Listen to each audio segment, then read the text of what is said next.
আজকে আমি সম্পূর্ণ নিরামিষ পনির রোল তোমাদের সাথে আমি শেয়ার করব।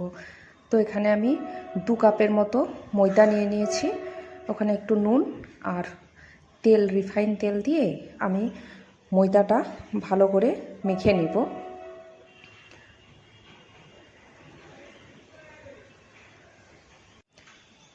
আমাদের এখানে গরমটা অনেকটাই কমে গেছে, তোমাদের ওখানের গরম কমেছে কিনা অবশ্যই কমেন্টে জানাবে। আর আমি আটাটা ভালো করে মেখে নিয়েছি। এখন আমি এটার মধ্যে অল্প তেল দিয়ে কিছু সময় এটাকে আমি রেস্টের জন্য রেখে দেব।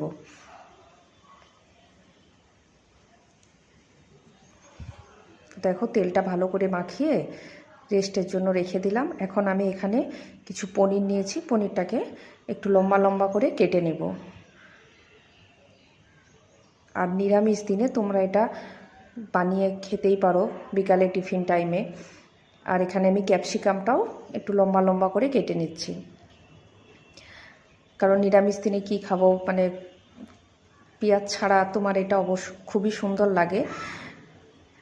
যেহেতু আমি নিরামিষ বানিয়েছি সেজন্য আমি এখানে পেঁয়াজটা ইউজ করি না। তোমরা এমনি যদি বানাও তাহলে পেঁয়াজটা অবশ্যই দিও, কারণ পেঁয়াজ ছাড়াও এটা কিন্তু খুবই সুন্দর লাগে।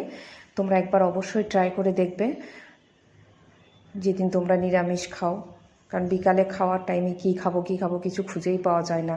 তো তখন এটা একবার ট্রাই করে অবশ্যই দেখতে পারো, খেতে খুবই ভালো হয়। আর আমি গাজরটাও একটু ছোট ছোট করে লম্বা করে কেটে নিচ্ছি। এখানে আমি টমেটো নিচ্ছি, টমেটোটাও ছোট ছোট করে কেটে নিচ্ছি।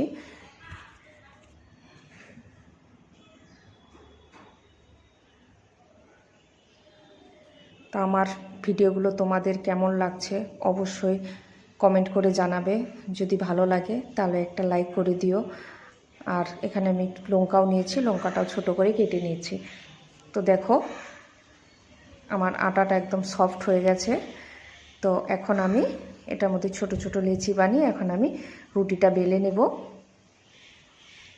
তো রুটি আমার খুব একটা গোল হয় না, চেষ্টা করি তাও গোল হয় না, তো এরকমই হয়, একটু বাঁকা টেরা। তো চলো, এখন আমি রুটিটা একটু সেঁকে নেব, একটু তেল ছড়িয়ে দেবো যাতে একটু সফট হয়ে যায় আর কি, সেই জন্য একটু তেল দিয়ে আমি রুটিটা ভালো করে সেঁকে নেব। দেখো, রুটিটা প্রায় শেখা হয়েই গেছে।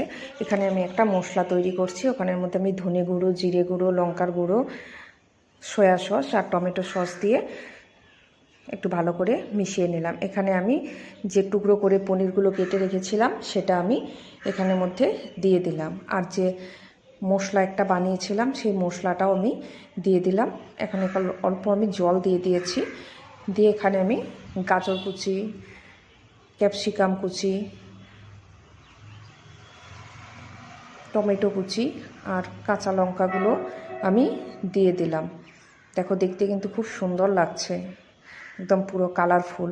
আর একটু নুন দিয়ে দিলাম, তোমরা পরিমাণ মতো নুনটা দিয়ে দিও। তো ওটা আমার রেডি হয়ে গেছে। এখন আমি যে রুটিগুলো বানিয়ে রেখেছিলাম সেটার মধ্যে সস মাখিয়ে আমি ওই যে পনির দিয়ে যে পুরটা বানিয়েছিলাম সেটা দিয়ে এখন আমি এগুলো পনির রোল বানিয়ে নিচ্ছি। তো দেখো, খেতে কিন্তু খুব সুন্দর হয়েছিল, তোমরা অবশ্যই একবার ট্রাই করবে। আর আমার সাথে থাকার জন্য তোমাদেরকে অনেক অনেক ধন্যবাদ। দেখো, দেখতে কত সুন্দর লাগছে, অসংখ্য ধন্যবাদ।